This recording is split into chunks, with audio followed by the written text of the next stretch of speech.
Olá, Olá, tá me ouvindo bem? tô ouvindo bem, e você? Também tô te ouvindo. Então, tá bom. Pô, que alegria de estar aqui com você, hein?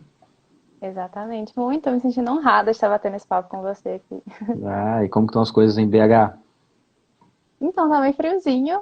Acho que não tanto quanto comparado por aí, né? Mas tá bem friozinho aqui essa época. Choveu esses dias, mas tá um clima gostosinho. Ah, aqui nós estamos com um tempo que de manhãzinha e à noite faz aquele frio de Curitiba, e durante o dia céu azulzinho, seco e esquenta um pouquinho. Mas o seco Isso é preocupa uma pela coisa falta boa. de água, né? Realmente, aí tá preocupante, né? Isso aí, então nós vamos.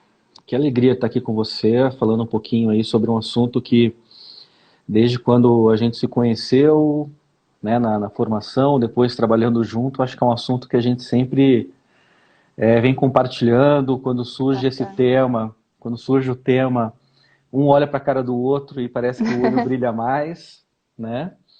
Falamos aí sobre empatia, né? E aí, a nossa proposta, até para quem está entrando e está vendo a gente aí, a nossa proposta trazer um pouquinho dos desafios que nós encontramos na nossa vida profissional e quais são assim as contribuições que a gente pode dar quando a gente traz esse tema da empatia, tanto na nossa vida organizacional e quiçá na nossa vida pessoal, né? E, Exatamente. e a gente conversando hoje, né, Maria Tereza, sobre o assunto, trocando umas ideias de como ia ser, eu acho que a gente poderia começar com a primeira pergunta, né, o pontapé inicial aí do nosso bate-papo. E eu queria lançar essa pergunta e a partir daí a gente vai conversando e o pessoal, se quiser trazer e compartilhar algum comentário aí, fiquem à vontade. Mas a questão é o como que você percebe, né, sendo uma pessoa que, como eu, né, a gente trabalha junto, vive essa questão do comportamento, do fator humano dentro das indústrias.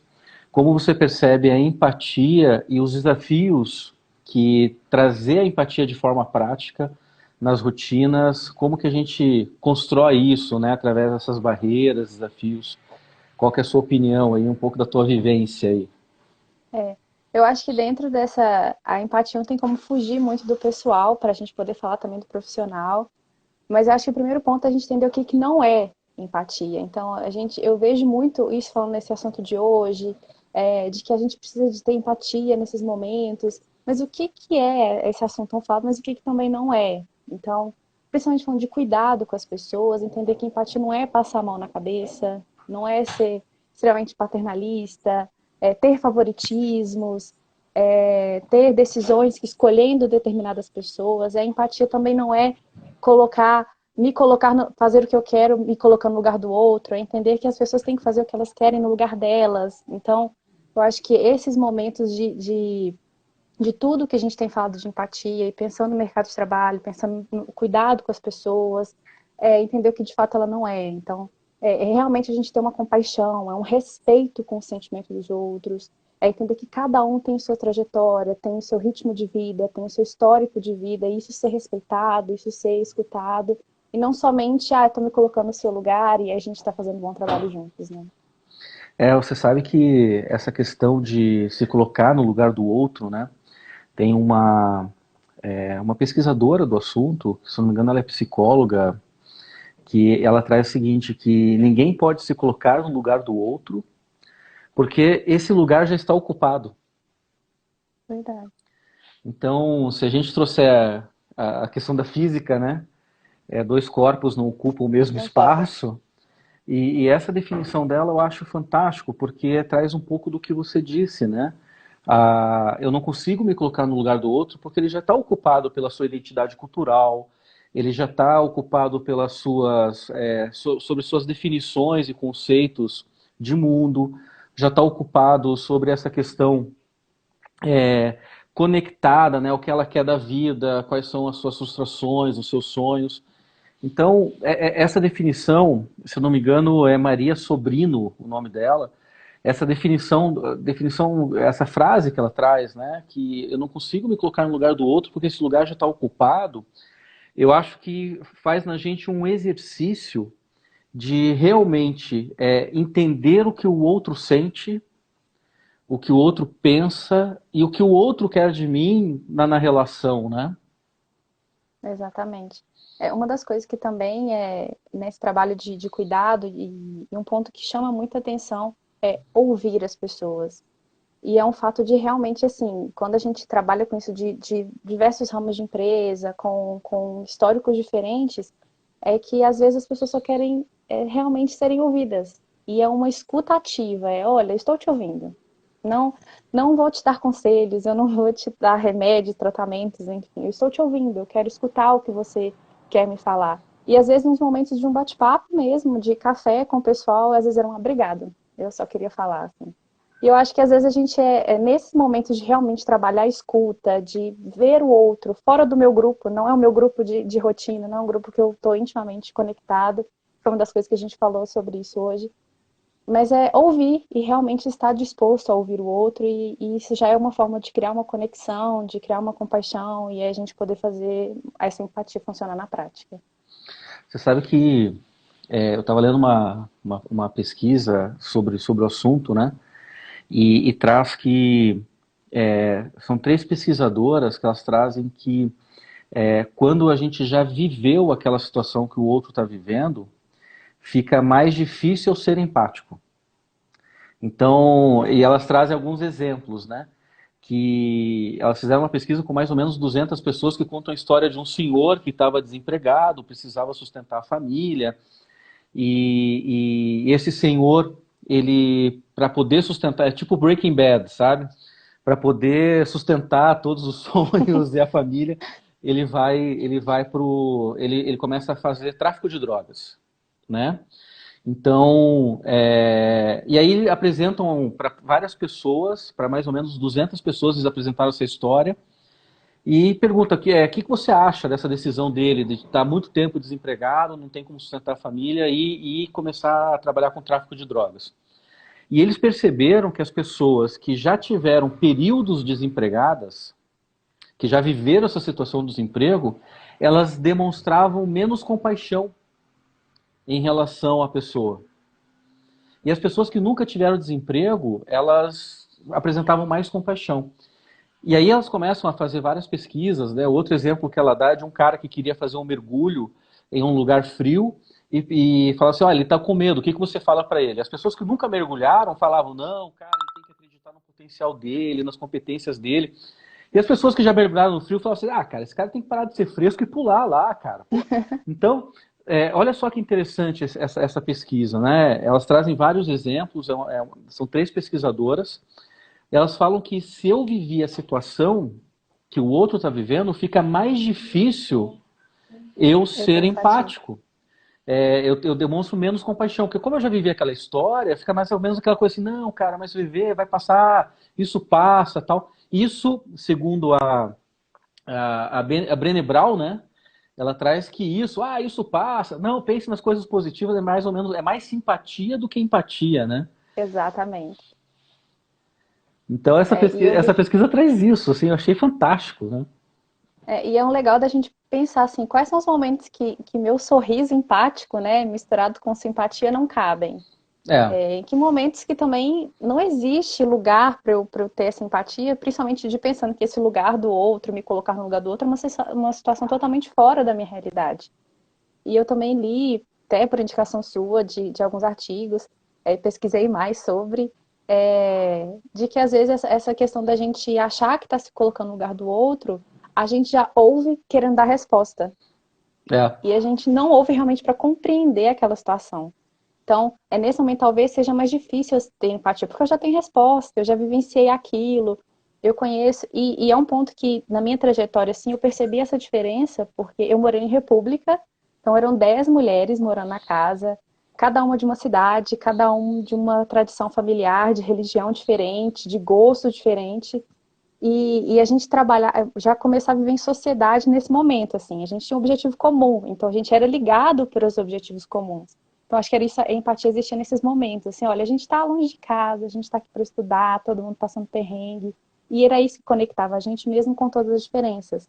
Mas era interessante que às vezes uma vinha pedir conselho, a gente já vinha com resposta, porque a gente estava vivendo a mesma situação. Então, eu sei sobre isso, deixa eu te aconselhar, eu já conheço, já sei o resultado, e a gente acabava atropelando, tendo dificuldade na empatia porque já vivenciou o mesmo momento. Então tem um pouquinho essa diferença. E é interessante assim, provavelmente o veterano era menos empático do que o calouro, né? Eu já fui menos empática também. Além do trote, né? É, Mas essa questão me chamou muita atenção, que quando você já viveu a situação, a tendência é você ser menos empático. O Paul exatamente. Bloom, ele tem um livro que eu acho interessantíssimo. É um livro que ele fala muito bem da empatia, mas ele fala de um jeito muito realista, assim. E o nome do livro é Contra a Empatia. E ele coloca uma questão que eu queria trazer para a discussão, Maria Tereza, é que ele coloca que é mais fácil a empatia acontecer entre pessoas que têm mais afinidades emocionais, que nem o caso que você trouxe, né? Vocês são pessoas que não se conhecem, morando junto numa república, e chega um momento que a empatia é uma grande ferramenta de criação de vínculo, né? Exatamente. Só que ele coloca assim que a empatia, ela tem a capacidade de aproximar pessoas que têm, parece que afinidades emocionais. Mas isso faz com que eu não enxergue as pessoas assim, as pessoas que crescem em outras realidades. Então ele coloca que a empatia, ela pode aumentar a distância de pessoas que vivem em realidades diferentes. Então a gente coloca assim, né? Pensando no mundo organizacional, né? É muito mais fácil eu ser empático com meus pares, se eu sou gerente, porque eu vivo aquela realidade, a gente tem o mesmo. Só que a empatia lá na ponta, né? Das pessoas que estão. Um termo que eu não gosto muito, mas é o chão de fábrica, né? As pessoas que estão lá no Uhum, operacional. É, eu consigo ser empático no. É aquela grande briga que a gente vê, né? Às vezes os setores administrativos eles têm uma cultura totalmente diferente do diferente. operacional, mas eles conseguem ser empáticos entre eles, mas no operacional eles não entendem muito bem a realidade. Pô, você vê, o cara lá teve um risco ali, ele se machucou lá, pô, será que o Era cara tão não óbvio, sabe? né? É. Porra, né? Então, assim, como que você vê isso na tua prática? Como que você enxerga? E como que a gente poderia fazer com que esses dois mundos se aproximassem através dessa questão da empatia? É. Bom, o que eu acredito é que o primeiro passo é que realmente a empatia ela funciona quando eu estou disposta a tentar entender o desconhecido. Porque até já psicologicamente falando, assim, não que eu seja psicóloga, mas de alguns estudos que eu li, a gente sente prazer de conversar com pessoas que têm pensamentos parecidos com o nosso. Então, é uma tendência de eu continuar no meu grupo, de eu conversar com pessoas que têm a mesma opinião que a minha, porque eu me sinto melhor assim. Então, as discussões tendem mais. E aí também, quando a gente já conversa, não nem em questões assim de políticas ou até de coisas que a gente vê sobre empatia, é de que quando a gente tem conversas que são diferentes de opiniões da minha, a gente já cria restrições. Então, fica naquela dificuldade de realmente compreender, porque eu já quero dar resposta. Então, o primeiro passo é que eu retorno essa compreensão do outro. Então, não sei como um exemplo talvez que a gente vê que acontece é de conhecer de fato a realidade do outro. Numa visita ou quando a gente cria oportunidades de escuta ativa, de que vocês estão passando, como é que as coisas funcionam aí, não só, vamos dizer, do chão de fábrica, mas também escutar qual é a versão do administrativo, porque são realidades diferentes, isso cria uma cultura diferente, um grupo diferente, então se permitir conhecer outros grupos, se permitir ouvir outros grupos que não são o meu. Então, nesse momento, quando eu estou aberta a ouvir e conhecer, eu acredito que é uma oportunidade de dar uma barreira, de tirar uma barreira que é essa de não conhecer a realidade do outro, eu manter a minha empatia no meu grupo. Porque eu manter essa empatia no mesmo grupo que o meu, reforça aquilo que a gente falou, de ter um favoritismo. E é um grande risco dessa empatia dentro do meu grupo. Eu vou acabar defendendo as ideias que são parecidas com a minha, porque eu tenho empatia com essas ideias. Ou eu vou ter dificuldade de ter empatia com o líder, porque eu acredito que o chão de fábrica tem mais dificuldade que a liderança, então eu não vou ter empatia com o líder. Então, e se eu sou realmente tenho empatia, eu tenho que entender, viver essas realidades diferentes. E o que que é esse entender, né? Aquilo que a gente trouxe no começo, né? O próprio conceito de empatia, a gente quebrar esse paradigma que ainda a gente escuta, né? Que a empatia é me colocar no lugar do outro. E essa frase marcante, né? Que eu repito porque eu achei fantástica, que como eu vou me colocar no lugar do outro se esse lugar já está ocupado, né? Então, assim, Exatamente. quando eu entendo o outro, quando eu acho que tem alguns pontos, né? Que é o entender, a habilidade de entender o que o outro é. Eu acho que a habilidade de sentir o que o outro sente e a habilidade de eu falar para você assim, Maria Tereza, o que, que você precisa de mim? Eu acho que essa ponte entre um administrativo e um operacional, principalmente das organizações que a gente vive, né, que a gente caminha no dia a dia, essa ponte, ela passa por isso, né, de às vezes até fazer simulações, né, trazer um administrativo para um Exatamente. trabalho de chão de fábrica ali, de operacional, para eles simularem o que é viver aquela rotina, porque daí eu acho que fica mais próximo de você criar empatia. Conversas, né? Eu acho que rodas de conversa, não precisa até nem fazer uma simulação, mas rodas de conversa aonde as pessoas possam trocar, né? E fazer esses processos, né? O Yuri que está nos acompanhando, ele fez uma pergunta aqui que eu acho fantástica. Assim, nós temos uma questão aqui, claro que eu não vou citar o nome, por uma questão ética, mas quem é da região vai entender o caso, que é um dono de uma grande, apesar que ele já é nacional, o nome dele, mas é o dono de uma grande lanchonete de hambúrgueres, que no começo da pandemia ele traz assim, cara, eu não posso fechar meu negócio só porque 5, 7 mil pessoas vão morrer. Né, eu tenho que fazer o negócio continuar. E o Yuri fala assim, cara, será que ele já viveu essa situação, já viveu uma pandemia para ser menos empático?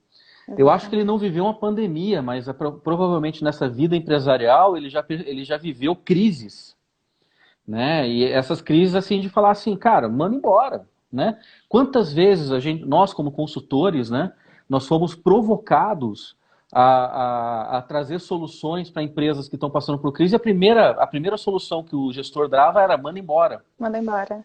E às vezes falam assim, não, cara, não precisa mandar embora, vamos reorganizar aqui. Será que você está fazendo?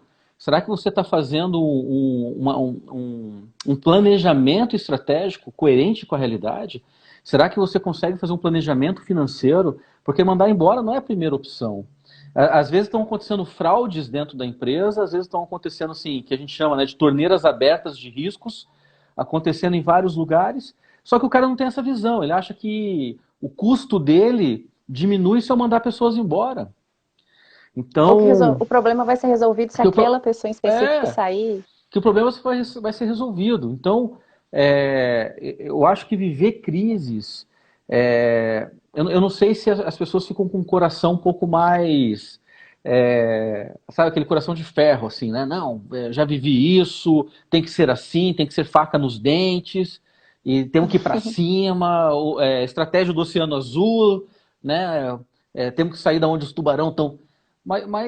Aí a empatia, aonde que entra, né? Essa filosofia tropa de elite, no momento onde que fica claro que essa nova era que nós estamos entrando, era de pandemia e pós-pandemia, é uma era que as Exatamente. conexões das interdisciplinaridades é que vão trazer novas soluções, que vão trazer inovações, que vão trazer riquezas, né? E aí, eu acho que a ponte que aproxima é a questão da empatia, né?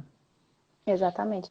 Eu acho que também aliado a essa empatia, Altair, como realmente eu não consigo ocupar o espaço do outro, dentro dessas leituras que eu fiz, né, buscando bastante sobre o tema, e não que eu seja a conhecedora do tema, mas eu gosto bastante de estudar sobre, uma vertente que eu estudo muito que, assim, é importante, principalmente nesse momento de pandemia, de sentimento, de incertezas para todo mundo, eu acho que é legal a gente falar de empatia, mas também com compaixão, porque a gente não misturar o que é ver o outro e sentir o outro do que eu não me sentir naquela situação.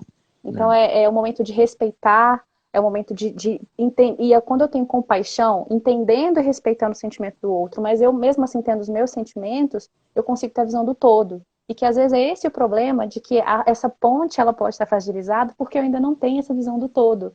Eu tenho a visão do meu mundo ou do que as pessoas trazem para mim, porque a falta de empatia impossibilita a comunicação clara e transparente, né? que não tem essa abertura para poder falar, ou pedir ajuda, ou ser empático, ou solicitar empatia. Então, ter essa visão de ver o sentimento, não necessariamente sentir, mas ver o sentimento, respeitar o sentimento do outro, facilita essa ponte, né? De eu ter uma visão do todo, não só do meu grupo, do meu umbigo, ou do que eu acredito que seja. Perfeito. E você sabe que um ponto que a gente tem que discutir quando a gente fala da compaixão é uma coisa chamada a fadiga da compaixão. Porque, assim, a gente hoje ouve muito de inteligência emocional, soft skill, habilidades sociais, né? E a gente tem que desenvolver isso, além de a gente ter que desenvolver o nosso planejamento estratégico, a gente cumprir as nossas metas organizacionais, que é o hard skills, né? A parte técnica do processo. Certo? A gente tem que trazer o soft skill, que é um soft skill relacionado às habilidades sociais, inteligência emocional, e dentro delas a empatia. Só que, e quando ela cansa, né? Porque assim, esse exercício da empatia é um exercício que você tem um custo energético, Com certeza. né? Você tem um custo energético de perda, de você estar muito focado, tal. A fadiga da compaixão, ela é não sei se é uma doença, mas a gente pode falar assim que é como se fosse um burnout, né? Você está fadigado. Ela é muito estudada em profissionais da saúde, né? Então a gente vê assim que são profissionais que essa questão da empaixão, ela tem que estar essa compaixão, essa questão da empatia, ela tem que estar muito viva para entender o outro, para poder fazer um tratamento que seja mais adequado à identidade cultural dela.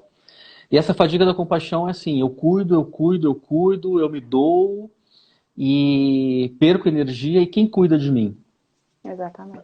Como que você vê essa questão dessa fadiga da compaixão, né? Esse cansaço que faz, esse custo energético que faz, e nesses tempos onde falam que a empatia tem que estar em primeiro lugar, as habilidades sociais têm que estar em primeiro lugar, a inteligência emocional tem que estar em primeiro lugar. Várias coisas hoje tem que estar em primeiro lugar, por uma coisa que a gente ainda não sabe que lugar que a gente está, né? Então, eu acho que o primeiro passo é tomar um certo cuidado mesmo. Também, esse excesso de empatia, esse excesso de compaixão, é aquele momento que eu deixo de me cuidar para cuidar do outro. Então, e acho que um dos momentos que a gente fala de soft skill também é o autoconhecimento. Então, em que momento eu estou deixando de me conhecer para conhecer o outro? E é interessante ter um equilíbrio sobre isso. Porque cuidar não é eu me gastar, eu colocar. Tudo bem que em profissionais da saúde é diferente, é o trabalho deles nesse momento. Mas em que momento esse excesso de empatia pode me afetar no meu trabalho? Então, vamos supor, eu sou uma pessoa que eu estou aqui no meu escritório, a gente está com esse conceito aberto hoje, muitas empresas estão utilizando, e eu sou uma pessoa que eu ajudo todo mundo o tempo inteiro, as pessoas vêm pedir ajuda para mim, eu não tenho problema, eu auxilio, eu facilito, eu resolvo o problema. Em que momento eu estou fazendo o meu trabalho?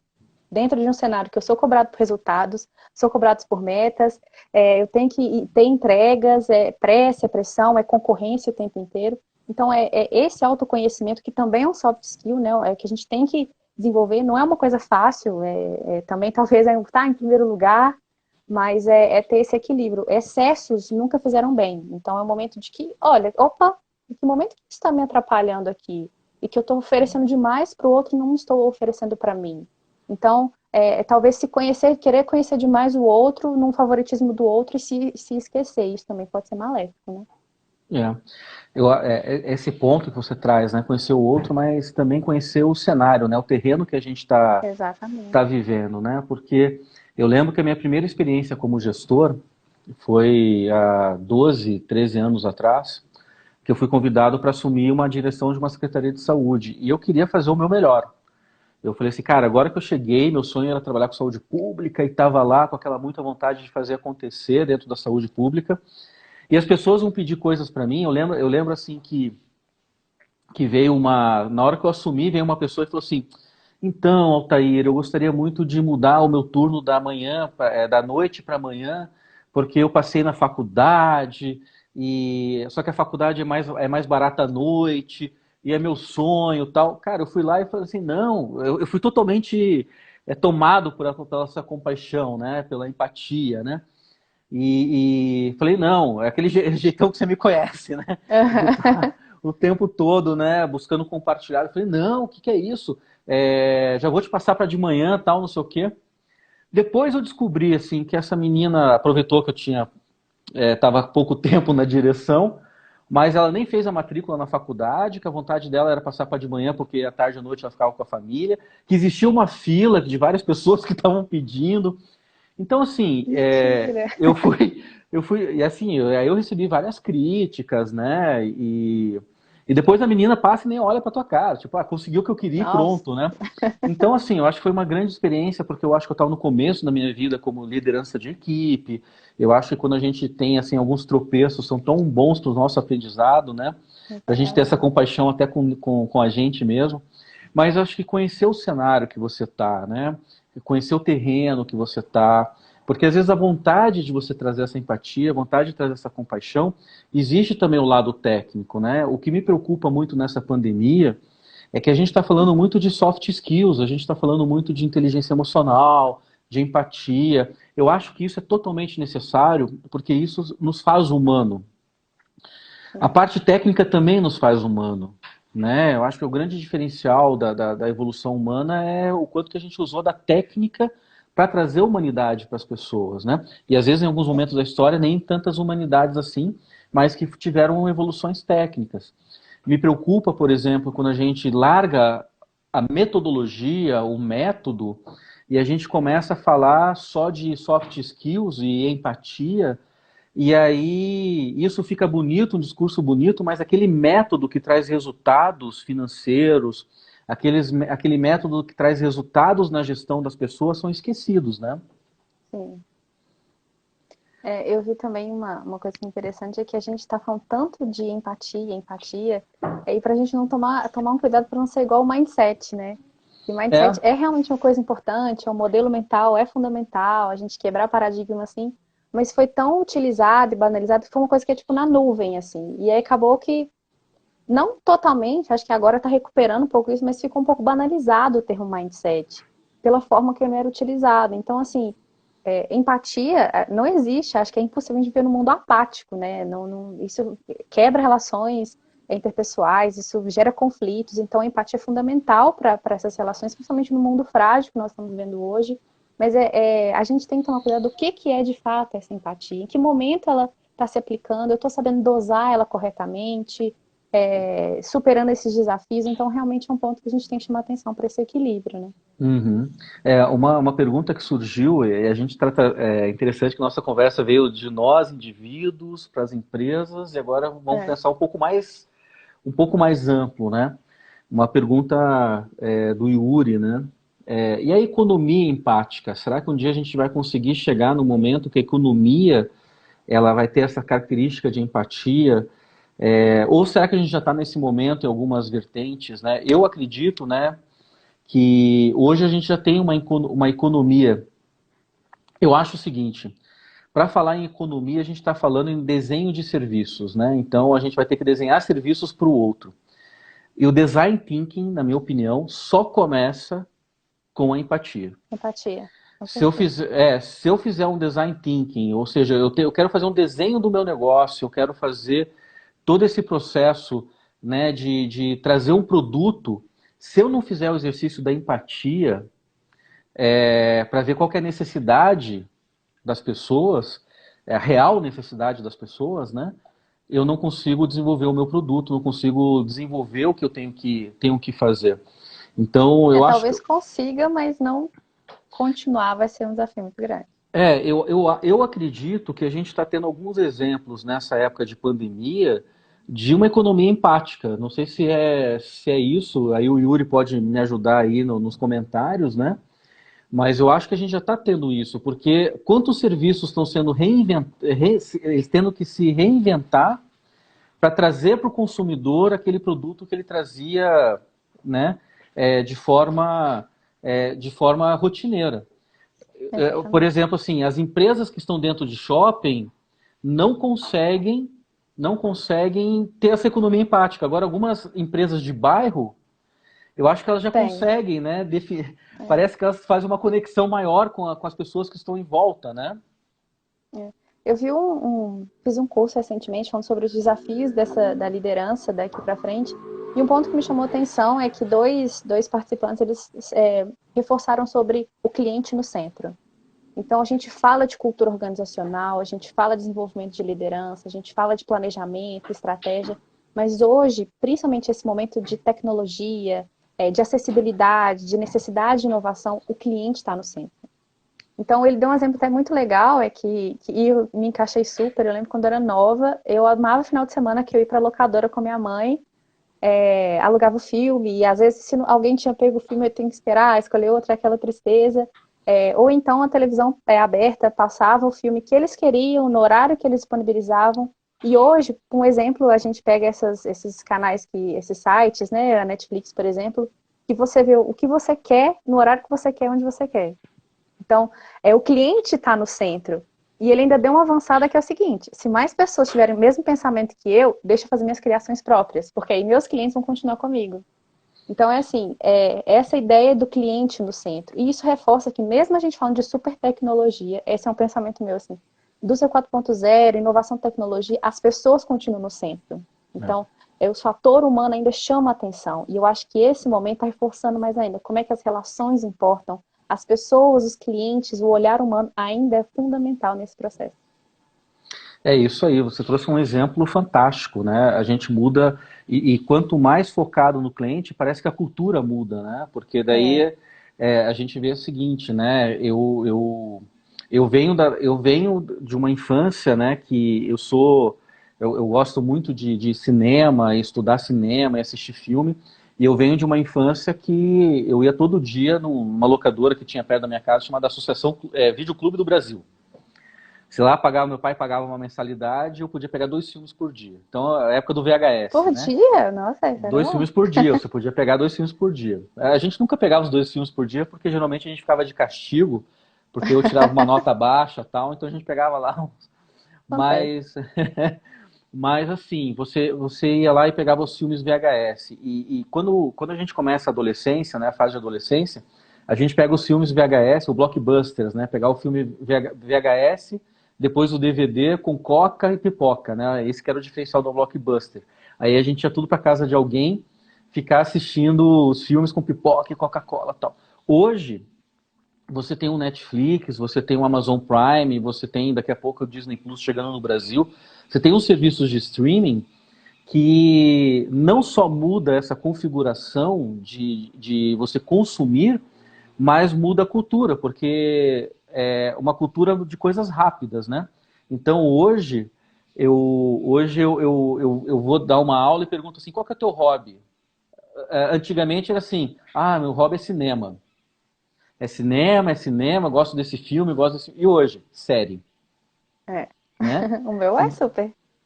Né? Porque eles vão criando, mas isso focado na necessidade, o cliente quer coisas rápidas, então vamos focar. É isso que eu falo, a economia empática é isso. Se você quer fazer um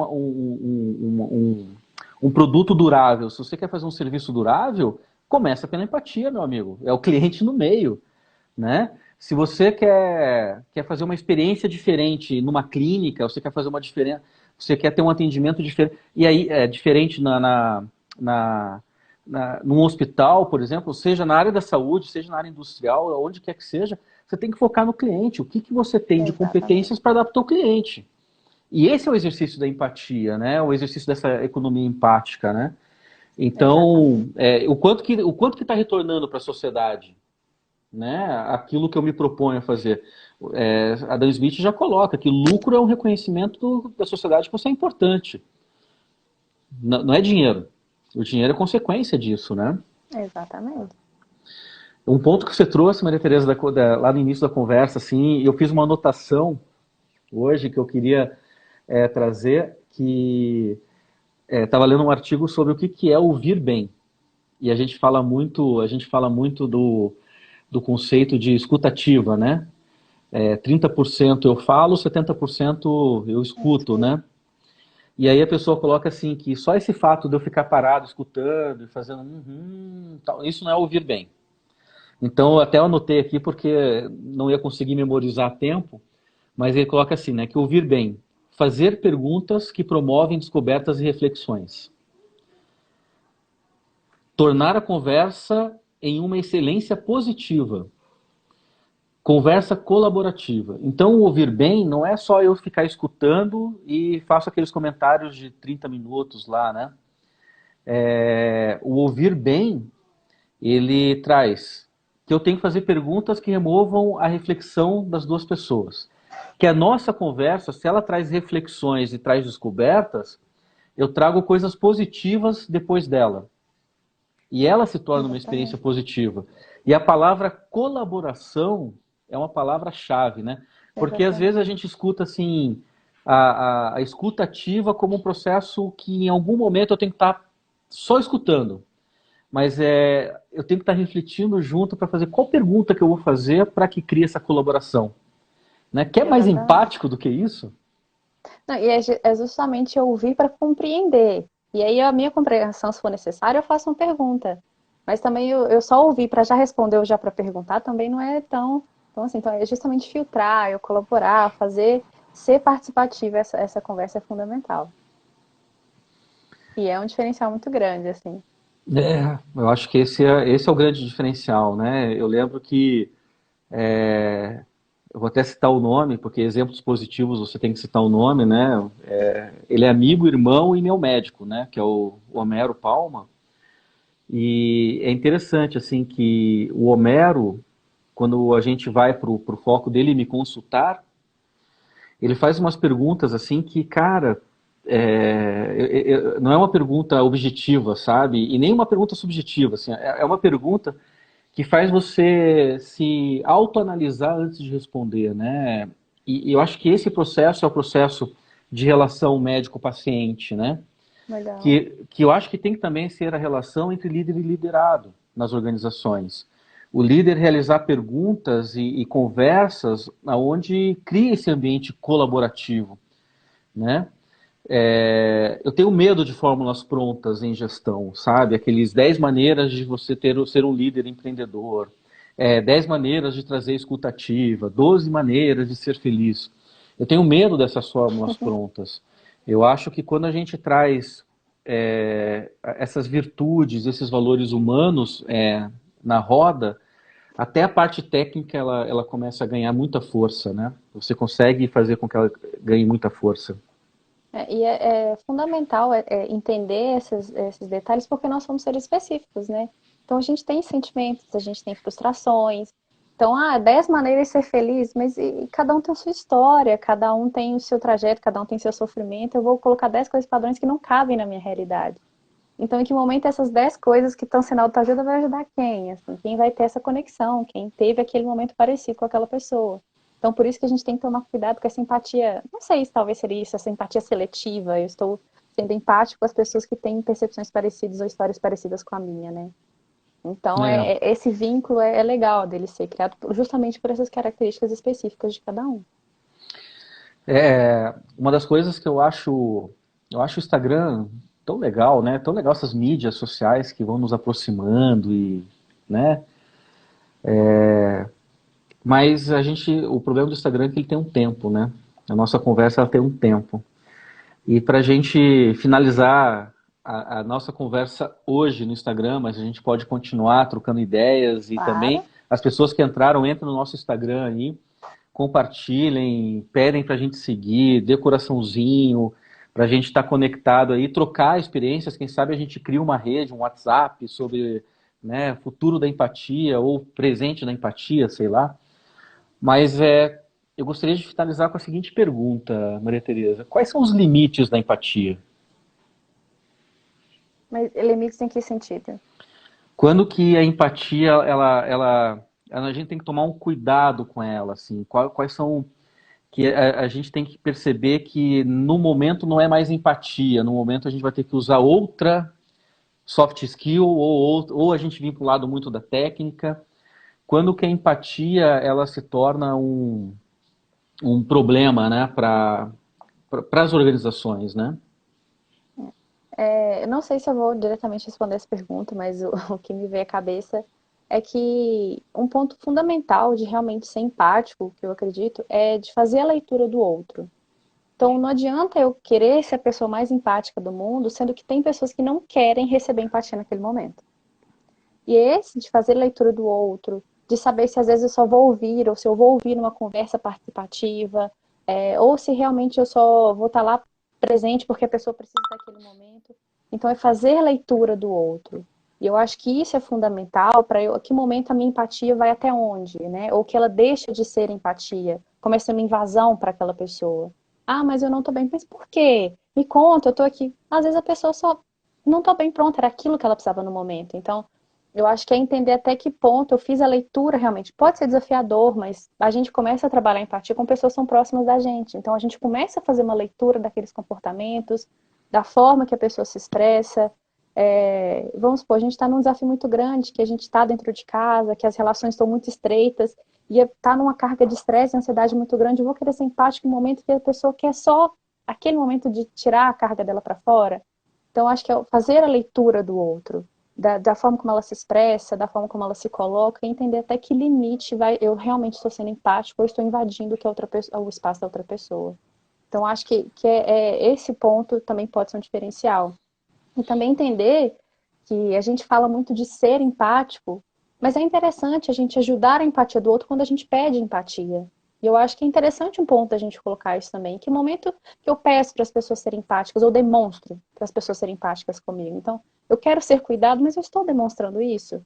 Porque às vezes a leitura do outro sobre o meu comportamento está sendo, tá sendo um pouco mais complicada. Então, a gente pode ajudar a empatia, além de eu ser empático nos momentos necessários, mas eu pedindo empatia para mim nos momentos que eu também achar necessário. Fantástico, fantástico. A Maria Cristina, nossa grande Oi, Cris. amiga, amiga e colega de trabalho, né? Porra, uma honra ter ela como amiga e colega de trabalho, né?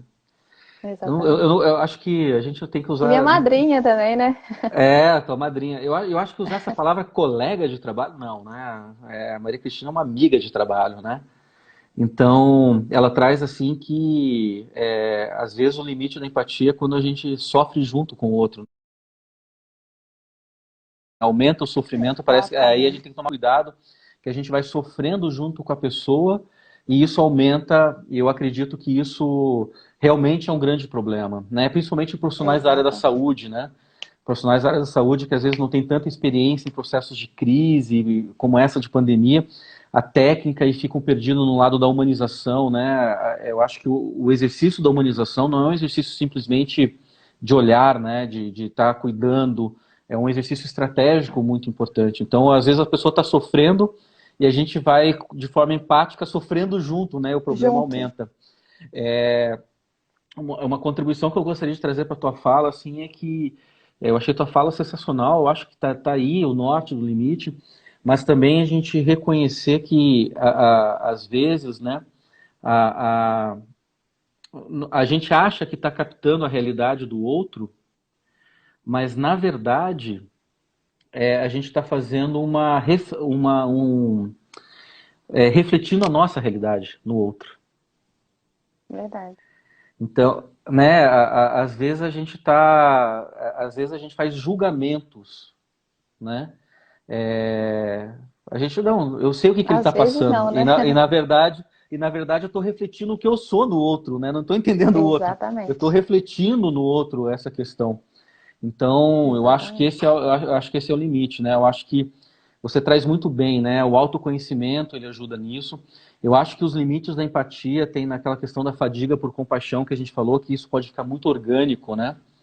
Vir por um Tudo em excesso burnout, faz vir por um mal, né? estresse, né? As pessoas não conseguirem, elas cuidam de tantas pessoas, né? Me impressiona muito as fotos das pessoas hoje nos hospitais com as máscaras, com as marcas nas máscaras e tendo que ficar distante da família por conta de um vírus que a gente não conhece.